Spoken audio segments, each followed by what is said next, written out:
Tonight on Size Eyes on the Skies. Well, winter has definitely made its appearance here in Iowa, with temperatures holding steady across the state of Iowa at 40 and low 30s across much of the state. I will let you know what to expect coming into the upcoming week coming up.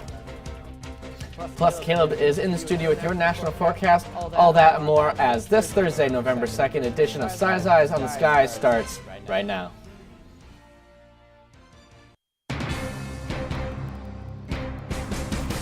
It's Monday night on ISU TV, broadcasting live from Ames, Iowa. This is Size Eyes on the Skies. ISU TV's longest-running television program brings you the weather from around the country to the heart of Iowa.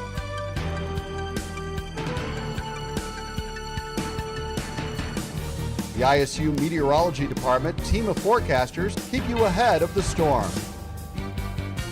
From Iowa's most trusted weather team, this is Size Eyes on the Skies.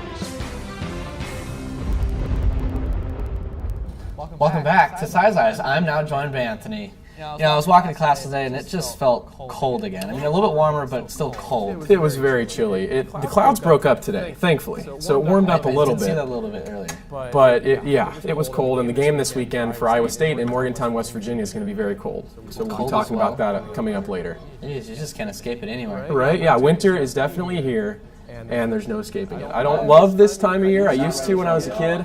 But the snow, the wind, not my favorite. Right now, temperatures, though, across Iowa are chilly. They're holding steady at 40 degrees in Fort Dodge, 42 degrees in Ames, and 48 in Des Moines. Those temperatures are going to be staying chilly and not much change coming into the upcoming week. But we might be needing to talk about some snow, yes, snow, next week. Garrett will let you know what to expect coming up. Thank you much, Anthony. And now it's time for tonight's weather story. On this date in 1992, an exceptionally cloudy and wet November began with a statewide rain on the 1st and 2nd. Most locations in the state reported over an inch of rain over those 2 days, and large areas of central and northern central Iowa received up to 2 to 3 inches or more of rain. Now we turn to Anthony. What's going on around the country? Anthony. Don't worry, Garrett. You're forgiven. Just kidding. Well, the country is divided, but don't worry, it's only the weather. I'll have more coming up.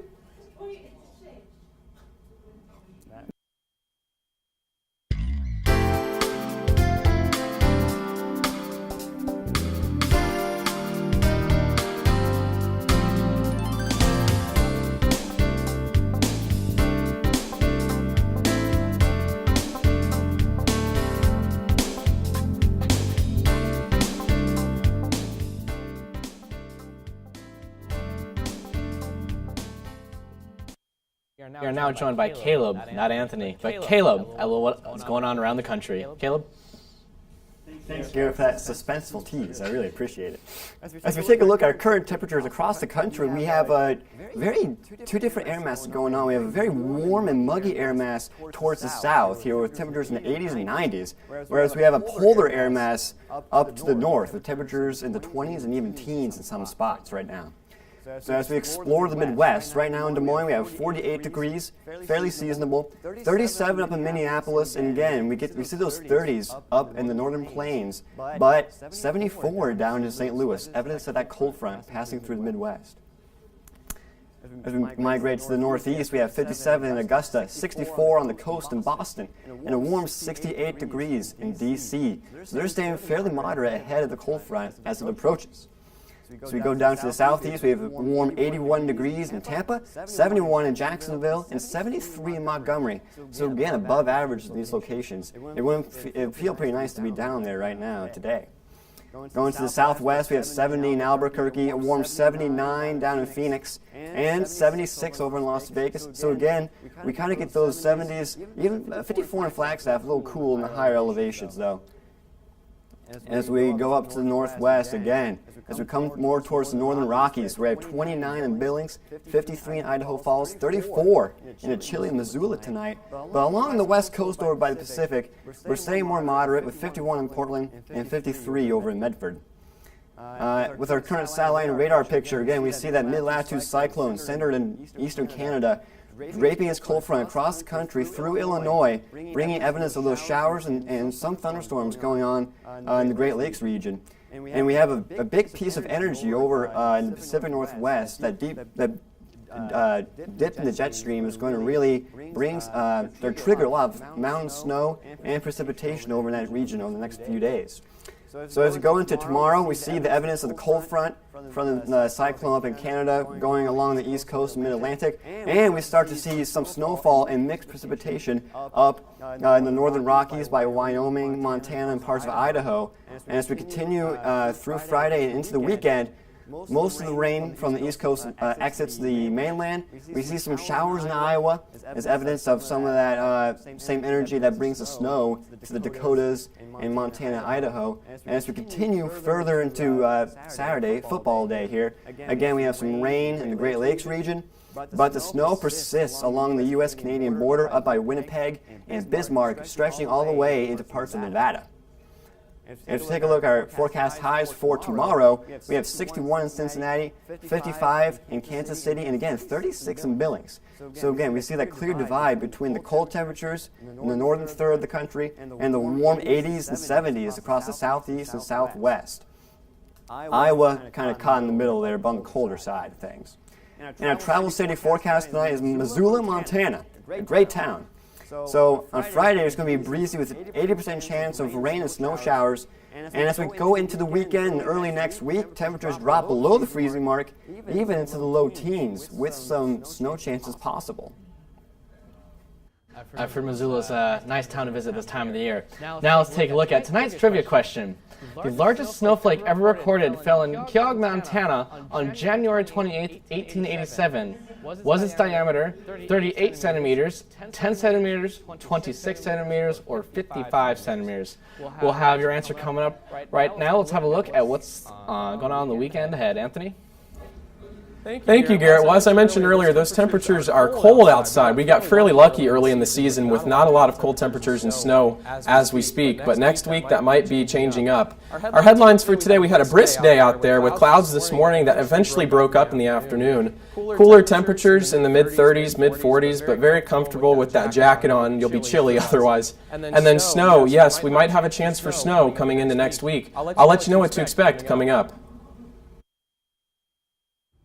Welcome back to Size Eyes. I'm Anthony Baglione. As I mentioned, we had a pretty cold day out there with clouds this morning that eventually broke up and brought us a nice day. Still very chilly out there with temperatures right now holding steady at 42 degrees in Ames, 48 in Des Moines, with a little bit cooler across the northwest portions of the state at 44 in Sioux City. Those temperatures are not going to be changing much. They're going to be staying fairly cold with wind speeds that's bringing an Arctic air mass in from the north. That's why it's cold.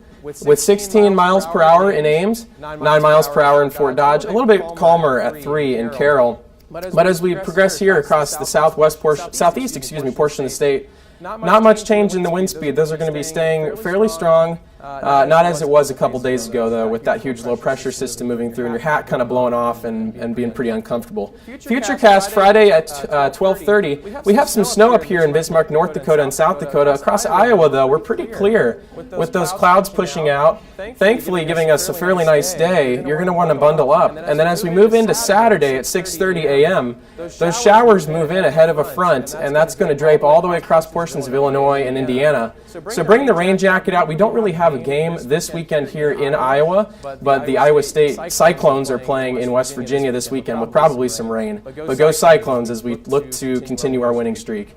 Forecast lows tonight, 39 degrees in Ames, 41 in Ottumwa, so keep those windows closed, the heat on. It's going to make it a lot more comfortable. Maybe grab your cup of tea and just sit by the fire. With forecast highs tomorrow, 46 degrees in Ames, a little bit warmer across the southeastern portion of the state with 50 in Burlington, 51 in Ottumwa. But you're going to want that jacket across much of the state as it's just going to stay pretty chilly. Our forecast for tonight, mostly cloudy at 30 degrees with the temperature just staying right around there and winds northwest at 4 to 8 miles per hour. And you're going to want to be inside for sure. Tomorrow, our forecast is 46 degrees, so a little bit warmer. you're still going to want to bundle up the jacket. Yeah, apparently Thanksgiving starts tomorrow with this Christmas music starting after Halloween. All those stores bringing in the Christmas and Thanksgiving themed things coming up. Like I said, 46 degrees, mostly cloudy and breezy, but not much to worry about in the way of lots of snow yet. That might be changing next week. Our game day forecast for Morgantown, West Virginia, tailgate at 58 degrees, 61 at game time with some rain showers. Not the best football day, but the Cyclones can handle it. They're coming off of great wins against Oklahoma and TCU, who they have just knocked off. Extended forecast, Iowa State at Ames. We're going to go 46 degrees on Friday with partly cloudy, Sunday at 51. And guys, as we move into the rest of the week, it's looking pretty nice. Not many rain chances, but just pretty chilly. Thanks so much, Anthony. Hopefully we can at some point see warmer temperatures, but let's take another look at tonight's trivia question. The largest snowflake ever recorded fell in Keogh, Montana on January 28, 1887. Was its diameter 38 centimeters, 10 centimeters, 26 centimeters, or 55 centimeters? Oh man. What do you guys think? I'm going to say 10 centimeters. If it was any larger than that, the radar would have a big time picking it up, I feel like, actually. I'm going to go D, just be the outlier and go 55 centimeters. That's a big snowflake. That is a hefty snowflake, no doubt. What's with the Montana show? I don't know. Missoula? I don't know. We're liking this Montana. If you want. But actually, if you move ahead, it was actually 38 centimeters, and not only was it 38 centimeters in diameter, its thickness was 20 centimeters. It is currently still the Guinness Book of World Record holder for largest snowflake. That was short. That is massive. I don't think I'd want to get hit by that. It's like borderline hailstone at that point. I don't think we're going to be seeing anything like that here No? in Iowa, I hope. Not next week? There's a chance next week for a little bit of snow. We're going to want to keep our eyes on it, but nothing like 55 or whatever we said, centimeter snowflakes. I don't think so. No, I don't think it's going to be that big here. You'll get your chance, though, eventually, later in the Maybe week. if you go up to Montana or the Northwest, Yeah. this coming weekend, you might see some of that snowstorm. Oh yeah. Then you get those big I can't flakes. wait. 'Tis the season, right? Yeah. Season. No, Christmas. It's Thanksgiving, man. Just past Halloween, all the stores are putting up the National Christmas Food and everything. Day. Sorry, the holiday season, I should say. No, it's Thanksgiving and then holiday season. I can accept it on Black Friday. Then it's fine because then you're Christmas shopping. Well, regardless, we're close to Thanksgiving break, which I'm happy about. Yeah, that'll be nice to have that break for sure. Yeah. Well, that's going to conclude tonight's show. Be sure to like us on Facebook and follow us on Twitter. You can find every show on YouTube on our Size channel, and thank you for joining us. We'll see you next week.